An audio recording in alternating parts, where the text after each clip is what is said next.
ජනාධිපතියක් වෙන්න ඕනේ කියලා හිතපු එක්කෙනෙක් නෙමෙයි ආවේ. පරණ වුණා යනදරන හොඳයි. ඉතින් කාලා කන්න දෙයක් නැහැ නේද? සෙන් පිස්සෙන්නේ. කවුරු මොන කරා views දාන්න නේද ඔක්කොම කරන්නේ.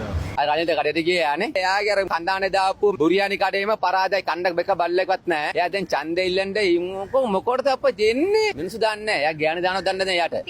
37 යන හැම පක්ෂෙම එයා යන පැත්ත කොයිද ඒ පැත්ත පරාද වෙනවා. 37 අතනක කියන්නේ පොස්සත නායකය. ඔය වෙල්ල සල්ලි දුනා නම් මොනාරි කරනවා. ඒට තව තැනකට යන්නත් පුළුවන්. ඒගොල්ලෝ රාජක සල්ලි වලට යන බල්ලා වගේ. රජයේ පස්නවල් ආණ්ඩුව පස්නවල් නෙමෙයි මේක. ඒ සජිත් මහත්තයා පරාද වෙලා තින්නේ. ඒ සදිස් මාත්‍ය පරාද වෙලා තියෙන්නේ 37 නායක නිසා තමයි සදිස් මාත්‍ය පෙරදිලා තියෙන්නේ. 37 නායකට අපලයක් තියෙනවා යන තන එයා පරාද වෙනවා. දැන් එයාගේ අපලය එයා හිතන්නේ නැහනේ. ඒ බලපාල තියෙන හේතුව නිසා තමයි තේන එයා නිසා මෙයාත් පරාද වෙයි කියලා එයා හිතන්නේ. නැත්තම් සදිස් මාත්‍ය තමයි පළවෙනිට එන්නේ එක්කෙනෙක්. නමුත් ආපහු ඡන්දයක් තියෙනවෙනේ. ඒකෙන් එන්න එයාට chance එකක් තියෙනවා.